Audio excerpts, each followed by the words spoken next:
Hi Tubies, here's Alexandra again, and coming to you again with an update on my own pen and paper role-playing game. So, yesterday and the whole morning today I have been working on the skill and dice system for my role-playing game, and here is my final solution, and I hope you like it. So, let's start off with the basics. So, yesterday I asked you what kind of dice systems you prefer, and from this data I distilled this concept, what I have now. So the concept itself is the system itself will be played with a d20, like for example Pathfinder or Dungeons and Dragons or any other d20 game. But other than a d20 game, normally you don't add any modifiers to your roll. Instead, you get a proficiency bonus dice. What that means, I will explain later. So normally in Dungeons and Dragons, you simply roll your dice, and for example I have an 18, and then you add your modifiers, like for example a sword +1, then your sword skill +2, and then any other modifiers, and then maybe you can get a bonus die for a bard that is nearby, and so you get your total number there. In this system, this works a little bit different. So this is a mixture out of 3 different systems. The first system is from Vampire the Masquerade, with the points here spent. Then the second system is an altered version of the Earthdawn dice system, and obviously the d20 system. So for example, for your stats, you see here your attributes: dexterity, strength, constitution, charisma, intelligence, willpower, and attention. You have your stat lines here. 5 is the maximum possible stat line for a human. I have here all 5s, maybe, as a maximum, and then here the X's determine your proficiency in this attribute. If you want to play, for example, an orc, orcs would gain then a constitution bonus, but not a bonus per se for your character automatically, but your maximum attribute stat will be raised. So obviously there are weak orcs, but there are also strong orcs, and the strongest orcs are tougher and more bulkier than a human. So obviously the maximum constitution for an orc would be raised, but on the downside there might be penalties for charisma, so maybe they get only maximum of 3 charisma or something like that. And same goes for other races. For example, an elf may get a bonus on dexterity, but lack in constitution. Then a dwarf maybe also a little bit bonus to constitution and strength, and maybe intelligence and charisma go down. So the final stats are not there, so we start with a basic human here.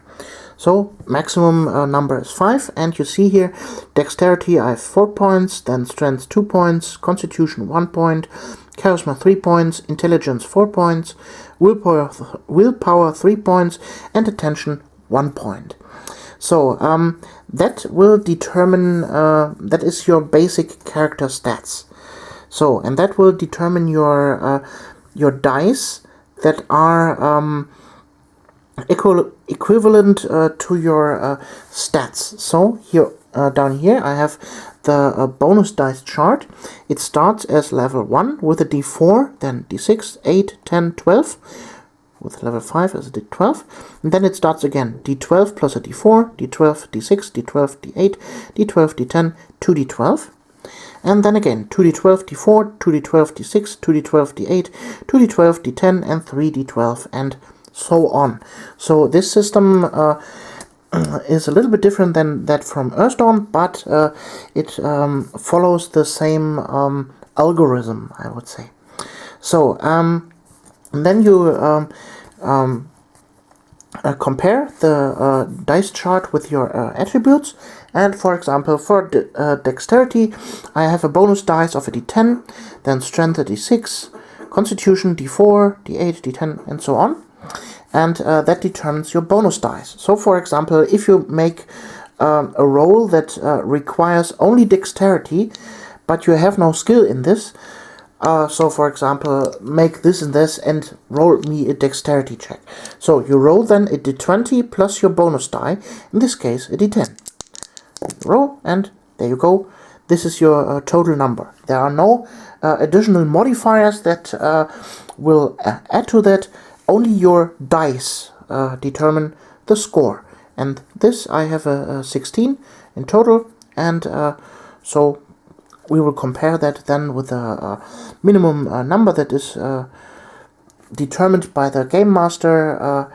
What is the minimum number to success, and yeah, then you go. So then you have your body defenses, body, mind, and social. Those are the requirements that enemies have to fulfill to hit you. For example, if somebody wants to hit me with a sword, he needs a 5. So where does this 5 come from? Well, all these defense stats are determined by 2 of the main attributes. So for example, body stat is a combination out of constitution and dexterity. So those two determine I have a body modifier of 5. Mind is a 7. It is a mixture out of intelligence and willpower. 4 and 3 equals 7. So I have a mind save of 7. And social is charisma plus attention equals 4. And so the social score would be 4.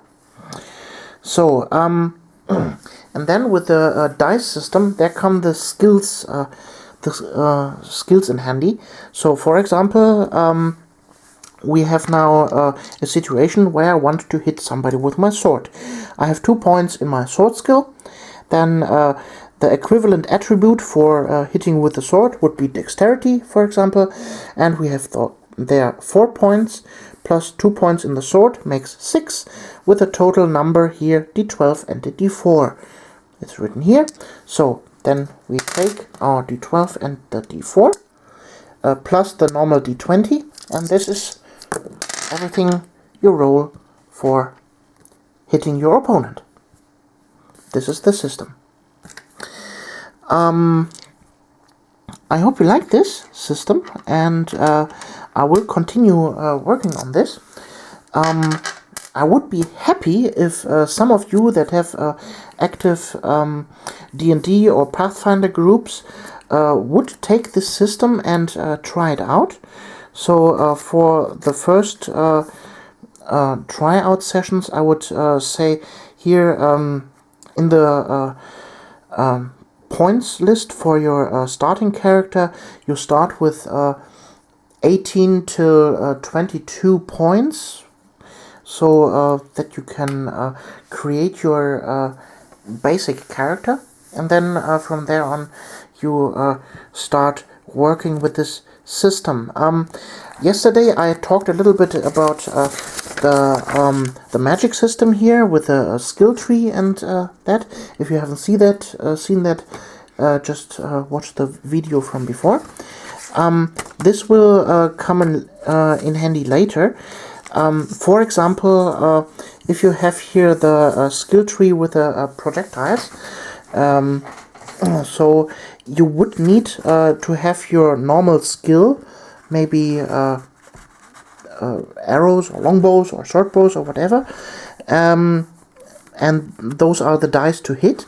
And then what you get here for a perk, that determines maybe the damage roll. So for example, if you have the perk Fire Arrow, you can use that when you are firing an arrow, and this will then add maybe